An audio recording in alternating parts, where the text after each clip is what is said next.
বন্ধুরা, এখন যে গাছটাকে তোমরা সামনে দেখছো, এই গাছটা হচ্ছে আমাদের খুব প্রয়োজনীয় একটা গাছ। এবং এই গাছের ফলের গাছটা যখন ফল ফলে আর কি, গ্রীষ্মকালের দিকে ফলটা হয়, সেই এক একটা ফলের দামই থাকে প্রায় 20-30 টাকা করে বাজারে।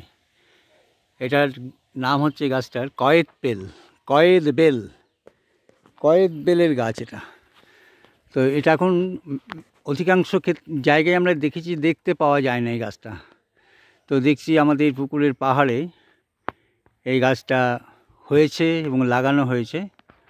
বেশ কিছু কয়েদ বেলের বীজ ছড়িয়ে দেওয়া হয়েছিল এবং বেশ পরপর কয়েকটা গাছ কয়েদ বেলের হয়েছে। 1 2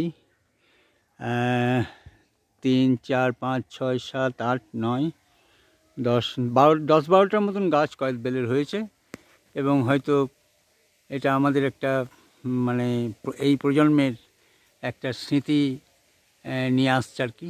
যে গাছ হারিয়ে যাচ্ছিল সেই গাছটা আমাদের পুকুরের পাহাড়ে লাগানো হয়েছে এবং তরতর করে বাড়ছে। এবার এই গাছটায় ফলও এসেছিলো কয়েকটা, ওইগুলোতেও এসেছিলো, আরও ফল ধরবে। কিন্তু পুরো গাছটা হচ্ছে কাঁটা গাছ। সবচেয়ে ব্যাপার হচ্ছে গাছটা চট করে ওঠা যায় না। কয়েদ বেল পাকলে পরে নিজে নিজেই পড়ে যায়, তখন মানুষ নিয়ে যায় হাতে করে। দেখো কত কাঁটা দেখছো গাছটায়, দেখো কত কাঁটা, গিঁটে কাঁটা, কিন্তু একদম প্রত্যেকটি গিঁটে কাঁটা।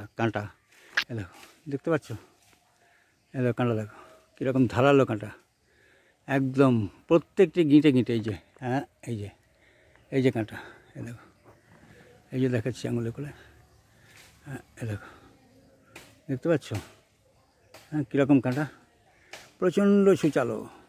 এই যে আমার হাতে ধরা আছে, এইটা এই দেখতে পাচ্ছ? দেখো কীরকম কাঁটাগুলো, তীক্ষ্ণ, একদম ভীষণ তীক্ষ্ণ। তো সবচেয়ে মজার ব্যাপার, চট করে ছাগলে বা গরুতে, কুকুরে বা এতে অত্যাচার করে না।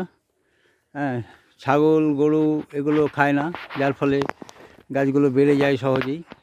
প্রথম থেকেই ও কিন্তু কাঁটা মিলে দেয় পাতায়, যার ফলে এর বাড়তে সুবিধা হয়। এবং সবচেয়ে বড় ব্যাপার, এর যে কয়েদ বেলের গাছের পাতা থেকে অনেক ভালো ফার্নিচার হয়।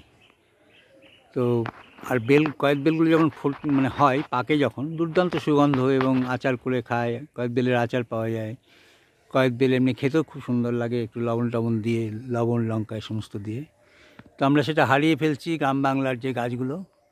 তো এখানে এটা থাকার জন্য সত্যিই আমার ভালো লাগছে যে আমাদের পুকুর পাড়ে এই কয়েদ বেল গাছ লাগানো হয়েছে। বাহ, আমার খুব ভালো লাগছে। তো তোমাদের যদি ভালো লেগে থাকে তাহলে অবশ্যই বন্ধুরা আমার ভিডিওটা লাইক, কমেন্ট এবং শেয়ার করবে। আর যারা নতুন আছো বন্ধু আমার, তারা সাবস্ক্রাইব করে আমার পাশে থাকবে। অনেক ধন্যবাদ তোমাদের। ভীষণ ভালো থেকো।